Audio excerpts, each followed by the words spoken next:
Bonjour à tous, aujourd'hui je vous propose de parler d'un sujet qui fait beaucoup parler et qui divise, le wokisme. Vous avez sûrement entendu ce terme souvent dans les médias, sur les réseaux sociaux, parfois même autour de vous. Mais qu'est-ce que le wokisme exactement? Pourquoi suscite-t-il autant de débats? Je ne prendrai pas parti aujourd'hui, je veux surtout vous inviter à réfléchir avec moi pour mieux comprendre ce phénomène complexe. Commençons par les bases.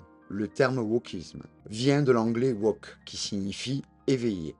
Historiquement, il désignait une conscience aiguë des injustices sociales, notamment autour des questions de racisme, de sexisme et d'autres formes de discrimination.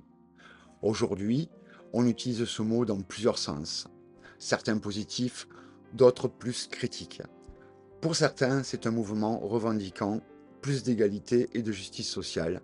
Pour d'autres, c'est une idéologie perçue comme trop radicale, voire intolérante.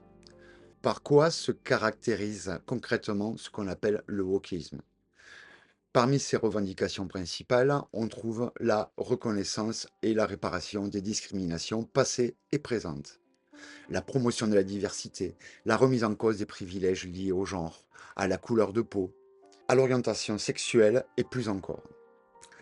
Ces combats ont permis de nombreuses avancées importantes, comme plus d'inclusion dans les médias, les entreprises, les institutions. Mais certains dénoncent une forme de police de la pensée ou de censure, notamment autour des questions de liberté d'expression. Parlons aussi des critiques souvent adressées au wokisme. Beaucoup lui reprochent d'exagérer certains enjeux, d'être parfois moralisateur, voire clivant. Certains craignent que ce mouvement fragilise le vivre ensemble en mettant l'accent sur les différences au lieu des points communs.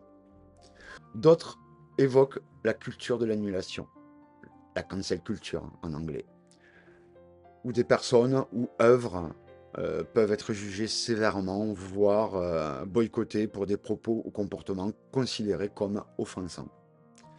Quel impact a le wokisme aujourd'hui sur nos sociétés?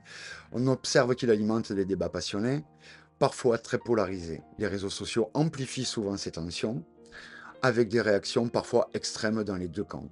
Mais ces discussions sont aussi un signe que la société évolue et cherche à redéfinir ses valeurs. Et vous, qu'en pensez-vous? Est-ce que le wokisme est une avancée nécessaire pour plus d'égalité ou bien un mouvement qui va trop loin? Comment trouver le juste équilibre entre justice sociale et respect de la liberté d'expression? Je vous invite à me dire en commentaire vos points de vue, arguments, critiques ou soutiens, pour qu'on ait un vrai débat ouvert, respectueux et passionnant. Si vous avez aimé cette vidéo et que vous souhaitez continuer à explorer ensemble ces sujets qui font débat, pensez à liker, à vous abonner et à partager la vidéo. N'hésitez pas à proposer d'autres thèmes que vous souhaitez voir traités. Je vous lirai avec attention. Merci à tous et à très bientôt pour la suite de nos discussions.